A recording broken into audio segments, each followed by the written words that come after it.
Bonsoir à tous, bienvenue dans notre émission La Réunion Lila. Le Covid est présent, malgré tout, j'espère que vous avez augmenté votre niveau de prudence, que la méfiance est de rigueur et que, quel que soit l'endroit où vous irez, vous ferez attention. On en parle dans Causement Réunionnais. Et pour parler de ça, on va faire un tour, on va essayer de voir comment ça se passe dans un salon d'esthétique, comment ça se passe dans un salon de beauté, un salon de bien-être. On va en parler avec Estelle Olivier. Bonsoir Estelle Olivier. Bonsoir Monsieur Ramoudou. J'allais dire que, est-ce que vous attendiez à cette montée des cas de contaminés à la Covid-19? Je pense que, comme tous, avec la réouverture de l'aéroport, on s'attendait un peu à une évidence. Donc oui, on s'y attendait. Ça se sent déjà dans les discussions, dans les échanges. Les gens en parlent Bon, c'est vrai que les personnes sont un peu inquiètes. Après, je dirais, l'humain et la situation fait qu'on a des annulations, mais plutôt avec report, plutôt par rapport au fait qu'ils doivent se faire tester en termes du travail. Donc, les clients nous disent, voilà, on a peut-être une suspicion au niveau des collègues. On va se faire tester. Une fois que tout est OK, on revient vous voir. Voilà. Dans les prestations que vous proposez dans votre salon, est-ce que il y a une situation où vous êtes vraiment très proche de la personne et que, à la rigueur, à ce moment-là, quel que soit le protocole mis en place, la sécurité est moindre? Très très proche, non, pas, je dirais pas très proche, peut-être juste au moment du soin du visage, là où c'est un peu plus risqué, entre guillemets, mais même pas risqué, c'est-à-dire parce que nous, on garde vraiment notre masque. Donc du coup, à ce moment-là, après, tout le reste du protocole est suivi. Alors, c'est le masque ou c'est une visière? Nous, en règle générale, on peut avoir les deux, mais nous, on met le masque, tout à fait, chirurgical. Alors, on va par exemple pour tout ce qui est modelage, là, il y a un contact direct.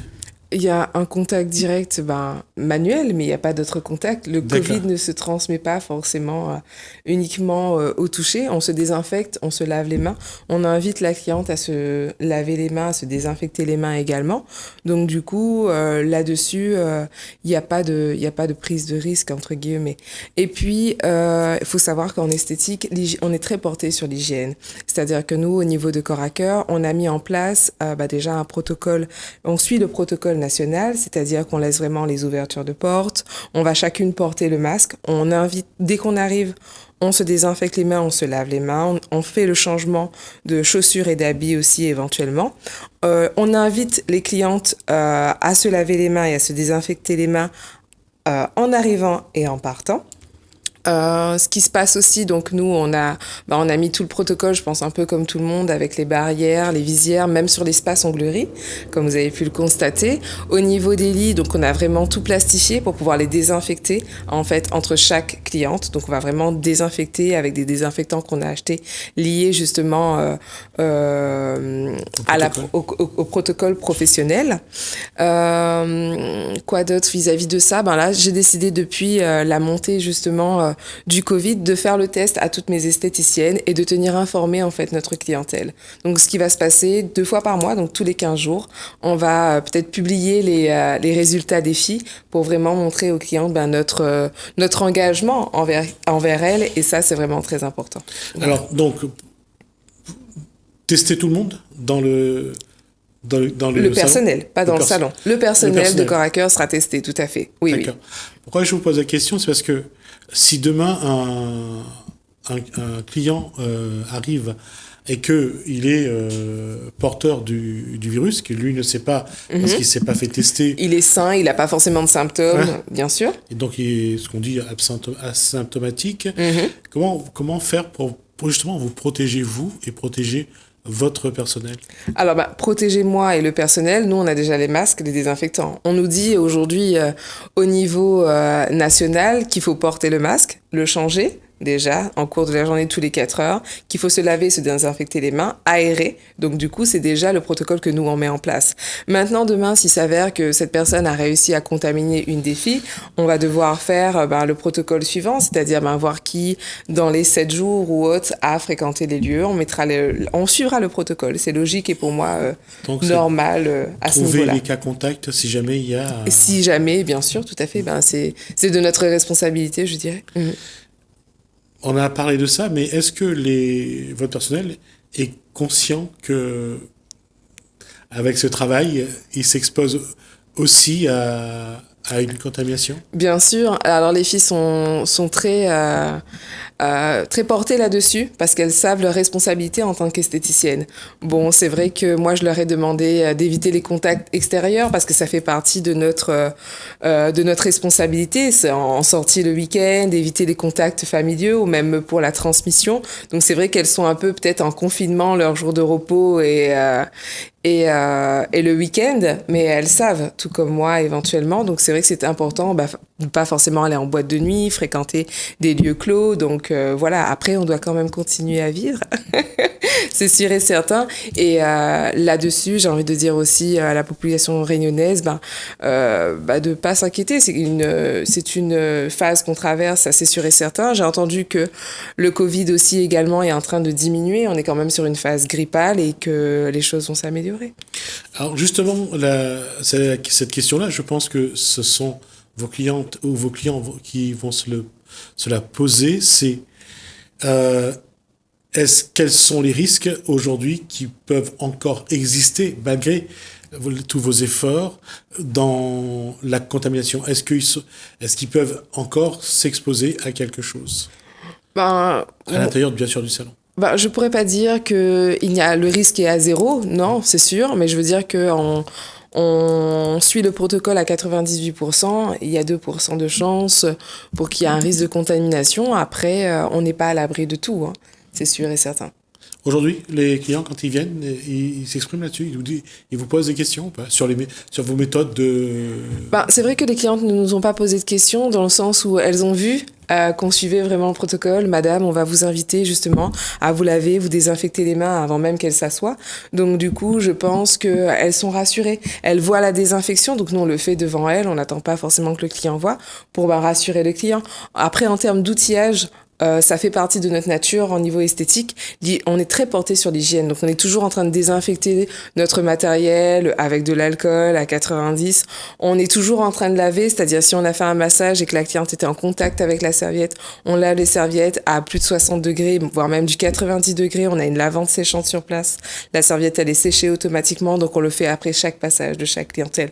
Bon, les clientes peut-être entendent un peu plus la machine tourner, mais sinon, elles comprennent pourquoi. Donc, c'est vraiment pour l'hygiène. Donc, aujourd'hui, Et puis, entendre la machine tourner, c'est un petit peu comme on est chez soi. C'est ça. Je sais pas si c'est reposant et rassurant, mais en tout cas, ça ramène à la maison.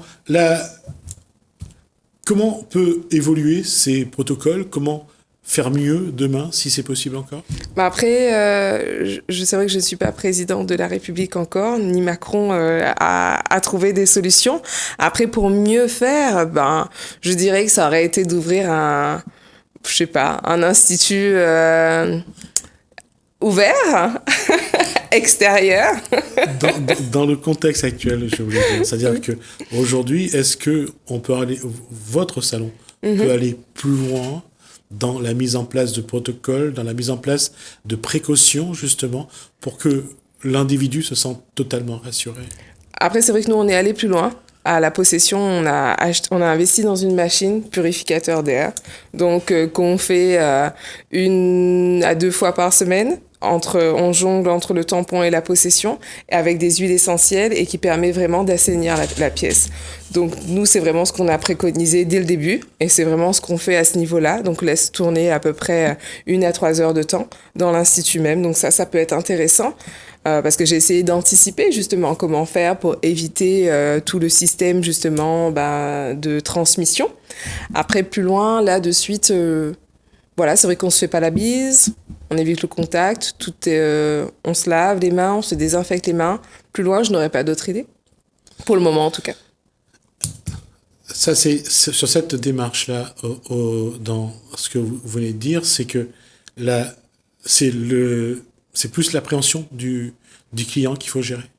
L'appréhension du client, non, j'ai pas énormément de retours. Après, plus loin, oui, pourquoi pas demander à la cliente je viens d'avoir une idée, de laisser ses affaires en extérieur, donc de venir juste elle et avec son moyen de paiement, et peut-être pour aller vraiment plus loin, demander, comme dans les temples, aux clients de se déchausser et d'entrer peut-être sans les chaussures extérieures, si vraiment on a envie de pousser le bouchon. Ça serait peut-être juste un des derniers critères, je dirais. Voilà.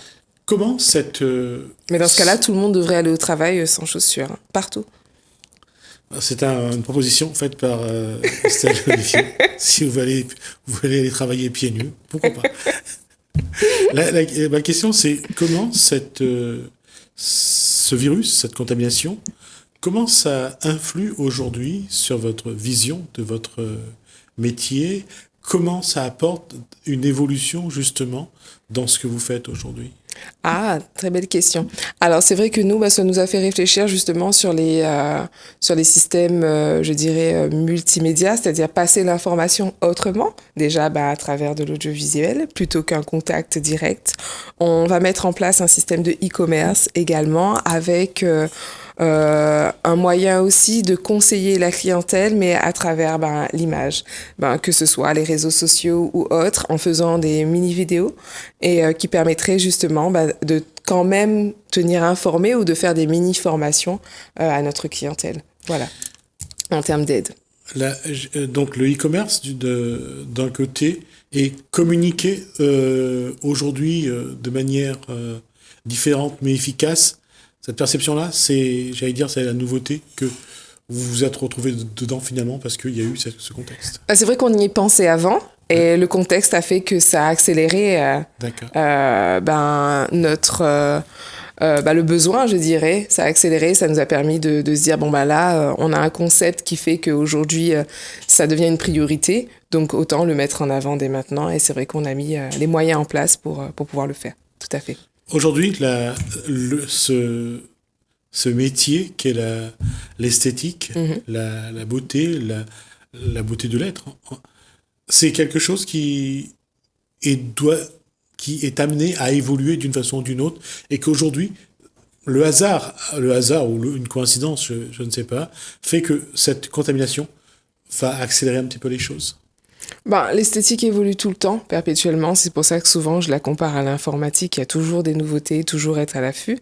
Le fait d'avoir la situation dans laquelle nous sommes actuellement, je pense que ça a dû apporter de nouvelles idées, justement, en règle générale et liées à cela. Et oui, ça permet une évolution différente. Après, c'est vrai qu'aujourd'hui, on est dans une mentalité très réseaux sociaux, très médias et vidéos. Donc, du coup, je pense que quoi qu'il arrive, ça devait tendre là-dessus. Voilà. Est-ce qu'il faut aussi, j'allais dire, peut-être pas une obligation, mais il y a nécessité aujourd'hui à réfléchir justement à l'évolution de ce métier, puisque vous allez donner des conseils par vidéo, par Internet. C'est trouver un autre moyen d'être présent, mais sans présentiel? Alors, oui. Pour certains domaines dans l'esthétique, c'est faisable. Notamment les conseils en maquillage, en onglerie, en soins du visage, comment gérer ça à la maison. On peut le faire de manière visuelle. Après, il y a un point pour moi qui est important, mais vraiment pour moi, Estelle Olivier, c'est quand même garder le contact avec l'humain. Parce qu'on a un côté mental qui est important et on en a parlé lors de notre première vidéo. Le fait, actuellement, moi, je suis une cliente, je dirais, pas forcément thérapeutiquement, c'est plutôt en massage. On fait des cures de massage, on se voit une fois par mois et on travaille justement aux alentours de son angoisse, de certaines choses passées, mais des angoisses actuelles. Donc, le fait de se masser et de se détendre lui apporte un autre type de bien-être. Et là, notre toucher et notre côté professionnel reste quand même important. Et pour moi, voilà, c'est savoir faire l'équilibre des deux et satisfaire toute notre clientèle. Pour l'avoir vu dans votre salon au tampon, non, à la possession. Oui, c'est à la possession que j'étais en plus, j'étais au tampon. À la possession, on voit le plaisir qu'a une personne de se laisser aller dans vos Dans le soin. manipulations, les manipulations donc que vous faites, le travail que vous faites, que ce soit avec le bol de Kansu, on voit ce plaisir de se laisser aller finalement. Et ça, qu'on le veuille ou pas, on ne pourra jamais le faire à distance. À distance, par c'est sûr. Internet. C'est sûr qu'on ne peut pas le faire par Internet. Là, le toucher, le fait de vraiment sentir les muscles se décontracter sous les mains, le ressenti, l'apaisement, la chaleur aussi, que ce soit la chaleur manuelle, la chaleur des pierres, c'est vraiment important.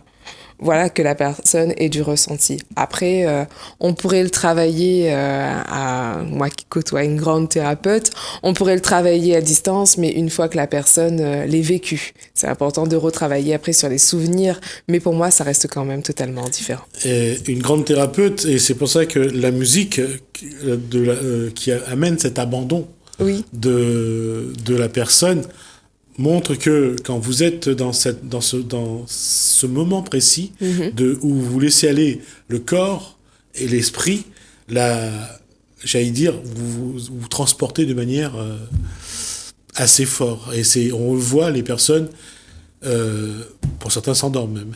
Oui, tout à fait, tout à fait. La personne s'abandonne complètement à la relaxation, à la détente profonde et énormément de personnes s'endorment. C'est vrai que oui, il est important de jouer sur la luminothérapie, sur les odeurs et puis sur le son musical, tout à fait. Et après, avec les mains, on fait le reste.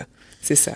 Et ça, c'est là, je veux dire, où vous avez une posture qui va au-delà de l'esthétique, qui va au-delà de la beauté, et ça concerne un peu plus, apaiser l'esprit, là. Ah oui, là, c'est vrai que on vient d'abord apaiser le corps, et après, ça va beaucoup plus profond, on va jusqu'à l'esprit.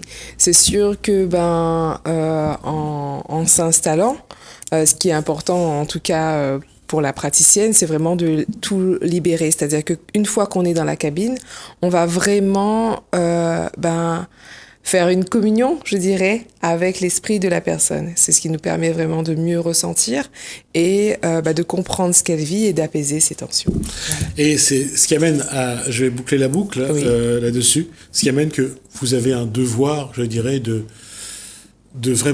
prudence, de protection des personnes, parce que lorsqu'ils se livrent à vous totalement, vous en avez la responsabilité. Tout à fait. On a cette responsabilité-là, autant qu'un médecin, un dentiste, quelqu'un qui est vraiment en contact tous les jours avec les clients, on a ce devoir-là, c'est sûr. Et donc, on doit, nous aussi, être prudent, donc à travers notre vie familiale et extérieure, je dirais, de l'Institut. Ça fait un peu peur quand vous voyez que toutes ces personnes qui vraiment comptent sur vous, se laissent aller au rythme de vos mains. C'est plaisant ou c'est en même temps en disant c'est quand même une responsabilité? On se dit que c'est une responsabilité, mais pour moi, personnellement, pas de peur, parce que je sais ce que je fais, ce que je fais pas. Bon, après, on n'est pas à l'abri du Covid, et demain, je sais qu'aujourd'hui, moi, je suis négatif. On va faire encore un test dans 15 jours, donc pour moi, ça va tomber sur cette semaine. Donc déjà, ça, c'est ma première part de responsabilité, et me dire, en sachant que je suis négative, je sais que, je suis déjà rassurée, donc automatiquement, je vais rassurer la cliente. Après, c'est vrai que dans le sens inverse, non, c'est vrai qu'on accorde une certaine confiance à notre clientèle. Pour moi, les gens aujourd'hui, j'espère, en tout cas, sont responsables, ont compris dans quelle situation nous sommes aujourd'hui. Donc, chacun devrait avoir sa part de responsabilité d'un humain à un autre. En tout cas, une chose est sûre, c'est que votre part à vous voulez l'assumer. Nous, oui, on veut l'assumer et on va faire en sorte de le respecter. D'accord. Merci Estelle Olivier donc, pour toutes ces informations. Espérant que ça a rassuré les gens qui fréquentent les salons d'esthétique et de beauté et également d'esprit. Donc, on espère qu'on vous a apporté les informations nécessaires pour cela. Merci pour cet échange. On va regarder on va regarder un reportage sur Rico Nouri dans son verger. On se retrouve juste après.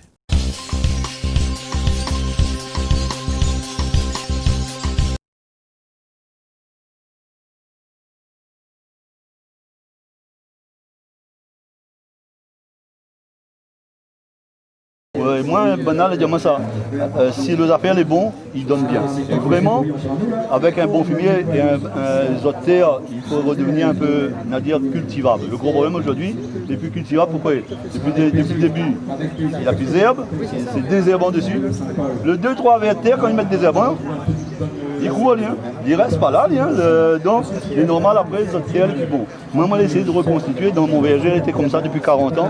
Et là, pour montrer sur le bord, ma montre de l'autre côté encore plus joli, parce que là-bas, nous vient de planter il y a 22 jours. Donc voilà, citrouille 22 jours, je ne m'y mentis pas, 22 jours on a planté. Ça là, il y en a à peu près entre 5 et 6 mois. Donc il y a en punition là. Il y a encore 2-3, je vais voir les jolis encore, mais il voit bien les braides. Là, il n'y a plus de bread là. Là-bas, si on mange bread, il faut par là-bas. Oui, mais on va voir, il n'y a plus tellement donné. Le pied de bois à un moment là, quand il vient de donner là, il n'y a plus rien dedans. Hein. Il doit être 2-3. Là, si vous m'en avoir, on vient ramener un tas là-dessus. Finalement, il redémarre. Il faut replanter d'autres après. L'idéal, c'est de replanter. Parce que plus il va partir, il n'aura plus la force de faire un gros citrouille. Pour avoir des citrouilles comme ça, il faut que la terre est riche. Hein. Dedans, moi, les persuadé, comme ça va regarder, tu vois, les racines, les finis manger, bon, ça fait dedans. Donc il faut remettre dedans. Voilà un peu le. Alors, par contre, une des azotes, ils ne sont pas du tout. La pointe d'odeur, vraiment, comme il ma main dedans, un bon fumier, il sent pas mauvais. Il est vrai. Et mis des autres, pour bien sûr rappeler les autres deux histoires, dans le temps, il y avait un toufik, c'était un ancien cabinet, et tes plantes, toutes ça fait autour. Piment, brinjel et un pied de citrouille ou un tout chouchou. Hein. Et tu es là, tu utilises tout l'écosystème, tu es bien fait, mais tu trouves dedans. Tout à l'heure, un peu de monde s'est activé dans la main à mettre là-bas pour pouvoir faire carré et mettre aussi un autre carré dans notre. L'écosystème est fait naturellement. Le pied de bois est protégé avec un cyclone. Comme là, ils plantent les chi. Le technicien dit qu'il faut mettre 10 mètres ou 4 mètres, les aligner. Il ne voit pas rien. Après, il est étonnant que non, des fois, il ne donne pas du tout. Et qu'il y a un cyclone, il faut tout à terre. Logique. Les pieds de litchi, dans notre bonne vie, grand monde, n'avait une zone dans le vraiment de l'autre là-bas, justement,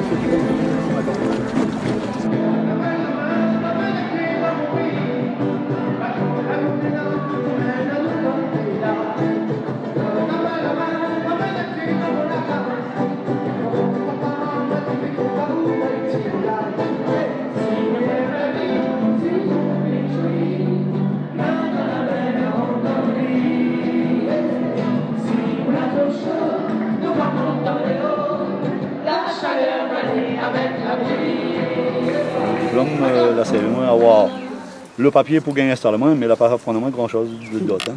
C'est mes parents et ses camarades là apprendre moins. Moi, j'ai acheté la forêt, misure azote, jambrosade, tout ça, t'es encore de jambrosade.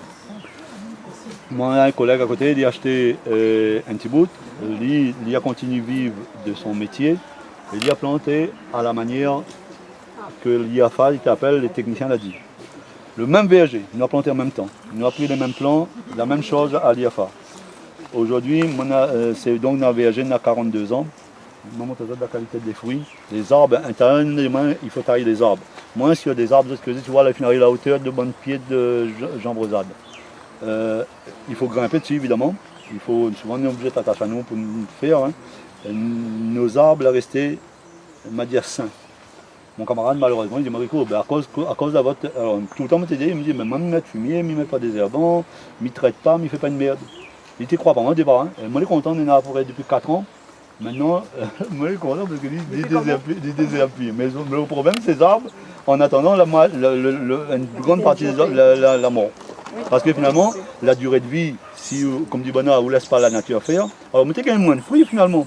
Mais finalement, les arbres, voilà, la perdurée. Alors que, comme dit Bonnard, il mettre de l'engrais, à un moment, l'arbre, tu gagnes plus supporter la mort. C'est vraiment Michel Azad m'a vraiment vécu ça, me dit, c'est extraordinaire.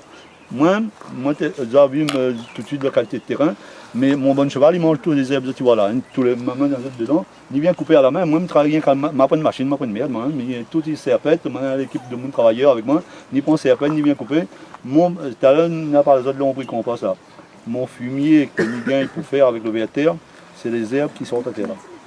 Et quand il est fini, le cheval est venu faire son travail, il dure 1 an et demi, il m'a fait gagner le citrouille dessus en même temps. Parce que comme il y a m'y mettre dans le parc, comme il y a à mettre le fumier prêt à nourrir, il prend moins 1 an et demi. Hein. Ah ben oui, parce qu'il y a une durée de vie. Maman t'a dit tout à l'heure, le système, le fumier, il faut il chauffe, il y a un tas d'affaires, hein, il se passe. Et maman t'a dit le carreau de citrouille dedans. Carreau de citrouille là, autant il gagne de citrouille, mais vous connaissez pourquoi en premier? C'est pour faire une couverture végétale, pour que le fumier n'est pas abîmé par le soleil. Parce que s'il laisse les vers terre, il ne travaille plus. Les vers terre, le soleil, ben, les tauliers enfoncent. Donc il faut monter en l'air, finalement, tellement pas dire tout, mais le citrouille permet au moins couvre le sol. Voilà un peu l'histoire. Mais ça, c'est tout simplement, la nature elle est comme ça. Regarde, là, on dit la couverture, maman nous rentre dedans, moi je laisse un peu d'arbres, la mienne, comme du bonheur, bien les dire en créole. Nous, tes plantes, nous avions un pied dans l'affaire, nous n'avons jamais eu 15 pieds de banane un seul coup, nous avions un pied de banane, un pied de citrouille, un pied d'affaires. C'est banal, là, nous, il faut mettre une seule qualité. Après, ils ont toutes des maladies. Maman, la regarde mon histoire, maintenant, le pied de guyavier, le pied de mandarine, et maman, de voyager, comment tu vas? Moi, mon litchi, d'habitude, l'année dernière, jusqu'à 10 février, je cassé le litchi. Pour dire autres, 10 février, on avait encore le litchi. Cette année, je pense un petit peu avant. Parce que les bien avancé. Et là, on aura une belle récolte cette année dans l'ensemble de la Réunion, on aura beaucoup de litchi. Hein. Et là, c'est les abeilles qui fécondent. Hein. Donc, vous avez vu en même temps, on a des oiseaux. Pour moi, un berger qui a plus de vie dedans. Et donc, moi, j'essaye de remontrer les gens qu'il faut que. Non, monte en l'air, madame, ma casse de droit pour vous. De toute façon, je ne pas dit de rien. Mais j'aurais bien vu, m'a cassé là-bas hier après-midi, parce que je connaissais les histoires, les pas simples, je voulais faire aux autres, mais nous, a cassé là-bas pour. Donc, on va gagner d'autres affaires. Je voulais seulement expliquer. Tout à l'heure, on avait expliqué à moi. Moi, on a un pied de litchi, ça vraiment, hein, m'a voulu faire. Le pied de litchi, là-bas, vous gagnez mon dessus pour faire. Regarde par rapport à ça de là, que ça me l'a fait. Depuis étant petit, m'a voulu tailler, m'a fait une... Alors, les gaillards font un dessus, hein. Et donc, dans la logique, tu vois, regarde que ça va se passer. Moi, je voulu écarter pour que finalement il n'y a pas le litchi, je l'ai affaibli le litchi. Une grosse branche, hein, que tu vois encore la racine, parce que moi, dessus un pied de bois, les plus gaillards, quand on gagne monter dessus comme ça, tu vois, on dit, là, moi, pour casser le litchi, évidemment, là, quand la branche est alors que quand il monte en l'air bas, mais regarde comment la différence. Hein, donc, moi, je essaye de dire, il fait ça, mais moi, je me rends compte à la longue, je me dis, tiens, les gaillards peut-être, mais finalement, je l'ai affaibli le pied de litchi, mine de rien. Et on rend compte du coup, là, en fait. L'oiseau la vierge, côté des autres. Donc, l'intervention de l'humain sur les arbres, je n'essaye pas trop, moi. Je m'a dit, on a une limite à mettre notre main, nous on a trop tendance à vouloir mettre tout ça, il ne faut pas. Voilà. Donc moi je laisse la nature beaucoup faire et mis en sorte de moins mieux par rapport à tout ça. Donc alors les mêmes arbres comme les autres, hein, c'était pareil. Zoran a certains restent un peu petits, parce que quand nous la fouille le terrain, nous avons rendu compte là-dessous on a une couche galée, parce que c'est la roche volcanique ici. Il y a retrouvé là-dessus, finalement, il n'y a pas gain. Avoir le nombre de racines pour faire le pied de bois. Ce que veut dire, c'est un pied de bois, malheureusement, ne sera jamais grand. Alors que d'autres endroits. Il y donne, mais il veut dire par là, il n'y aura pas comme un pied de bois. Vous l'avez vu, mon pied de mandarine là-bas, il est jusqu'à là-bas. Il sera à la hauteur qu'il faut.